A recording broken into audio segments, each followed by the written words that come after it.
Depuis une trentaine d'années, il cultive les vignes de ses ancêtres. Mais aujourd'hui, ce viticulteur du Maine-et-Loire se retrouve devant la justice pour avoir inscrit sur ses bouteilles l'appellation Anjou, une AOC, alors qu'il produit du vin de pays. Les explications de Romuald Bonan et de Gabriel Camilla.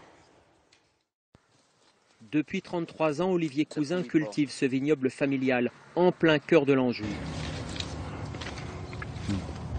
Trop acide encore.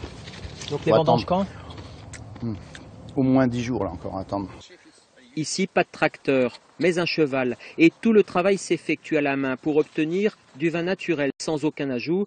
Une petite dizaine d'hectares, principalement en Cabernet Franc. Mais contrairement aux apparences, ce vigneron est en guerre car il n'accepte pas d'être poursuivi devant le tribunal pour fraude aux AOC. Pour l'instant, on est bâillonné complètement. On fait du vin de table. On n'a pas le droit de mettre ni de millésime, ni de cépage, ni notre nom, ni domaine. Tous les termes valorisants sont interdits. L'objet du délit, le voici, collé sur les bouteilles des étiquettes avec le terme Anjou, une mention interdite car lui ne paye pas la redevance à l'INAO, l'organisme qui veille au respect des AOC.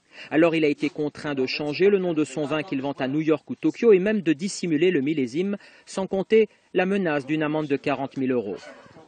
Il ne faut pas toucher à l'AOC. L'AOC, ça gagne de l'argent énormément. Et si jamais on peut montrer qu'on peut faire autrement et qu'on nous regarde et on vient nous filmer, on se dit zut, ils sont hors de l'AOC, ils nous nuisent.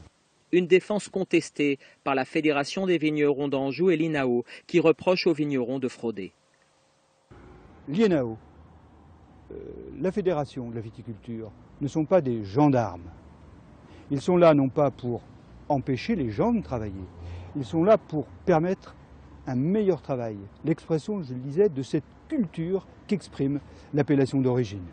Ce midi, pour défendre sa cause auprès du grand public, Olivier Cousin organise un pique-nique citoyen sur les marches du Palais.